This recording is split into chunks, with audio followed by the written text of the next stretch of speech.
There's a look at the over 53,000 that have jammed the Tokyo Dome tonight, paying upwards of $300 waiting for just this moment. Vladimir Berkovich, the very first Russian to ever climb into a professional wrestling ring.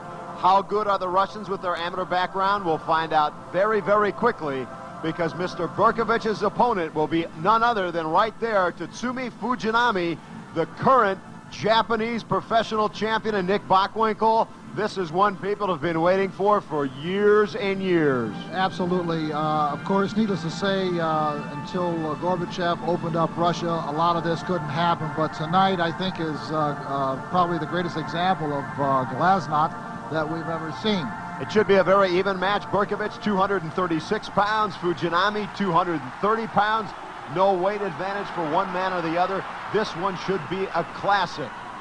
I'm going to guess right here at this point, I'm going to project that I think that you're going to see this ultra-conservatism on the part of the Russian wrestlers, because they've been spending all of their life in the amateur ranks where they've been indoctrinated to either submission or a 1-second pinfall. Now they're in the professional ranks and they've got a 3-second pinfall, but you can't just automatically flip a button and change your style. So their complete conservativeness is going to affect the Japanese style as well. It'll be very interesting. Of course, the Russians, the Greco-Roman style, very used to working very close to the mat, while Fujinami used to more flying around the ring, using the ropes. Difference in contrast, and we'll see which one will survive. Well, that is the thing. That is what is the extra 2 seconds gives the professional wrestler.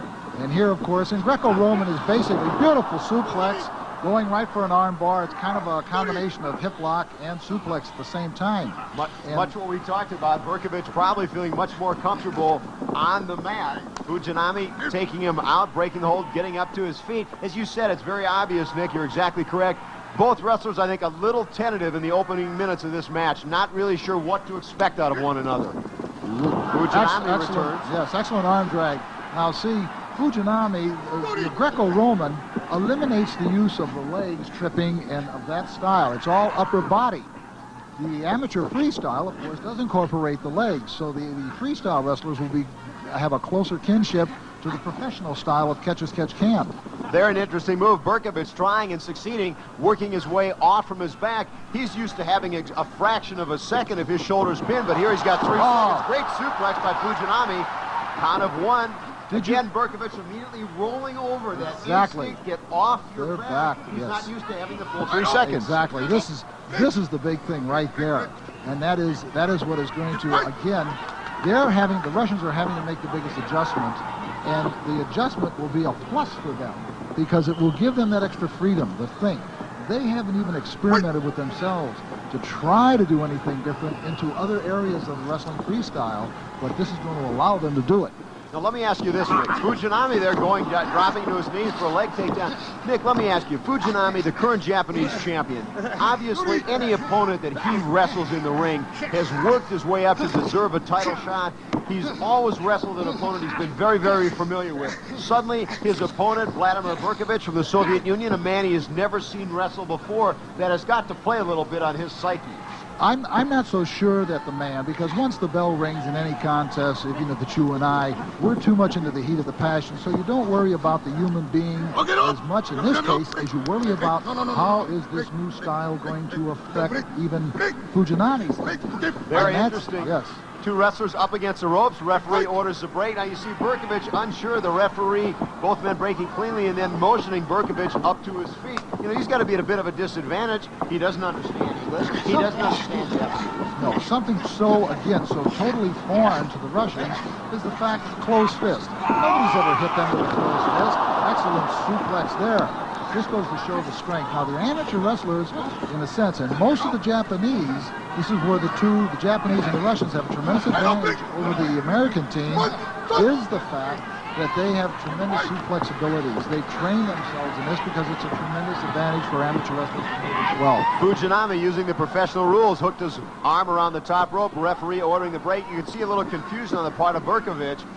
His philosophy very obvious. He's been using the slupex, get Fujinami, kicked by Fujinami, something Berkovich certainly used to.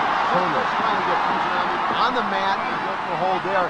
Fujinami likes to operate from the standing form position. Well, this is what Fujinami's got. A while back we saw him where he tripped Berkovich. But Berkovich didn't, I mean, he's not used to being tripped because he's always been a roller. Now he's being kicked. And this is clearly by him totally psyched. He knew ahead of time, but now look. Now he caught the leg. Touches the leg, and he's really got him tied up. If he could suplex him and hold him, if he would have held on to that leg, he would have had a tremendous chance for a pin.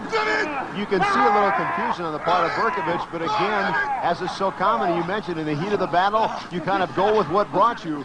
Berkovich, of course, the Soviet champion in both 85 and 87, going for what has got him where he is today. Fujinami, the opposite. Standing drop kick. Now that's something Berkovich has never seen before. Absolutely. They've trained, I think, for 6 months, as I understand it. Going for a side suplex. If he gets this, very good chance he could pin him here. Because that suplex brings you down on the back of your head. Now he's going for a figure 4 leg head scissors, which is a professional hold, but he's got a combination armbar. It looks like Berkovich may have submitted. He did. He submitted. I don't think he's ever had anyone around his neck like that. He probably just said, hey, what have I gotten into? But Fujinami, Tatsumi Fujinami, the current Japanese champion, wins this first round elimination match via submission as Vladimir Berkovich may have just found out that professional wrestling, even with the Super Powers Clash rules, is a little bit more than he thought. Well, it was a smart decision because who is to say what is the breaking point of an arm or a neck? Nice to see that right there. Absolutely. Two combatants shaking hands, Fujinami patting him on the back and saying you did a great job, but certainly the overall experience of Fujinami triumphed here, man. There's no question that at this point, after the suplex, he goes into the figure 4 head scissors and, of course, a combination armbar. Which one he gave up on, it doesn't matter, but Fujinami's a winner.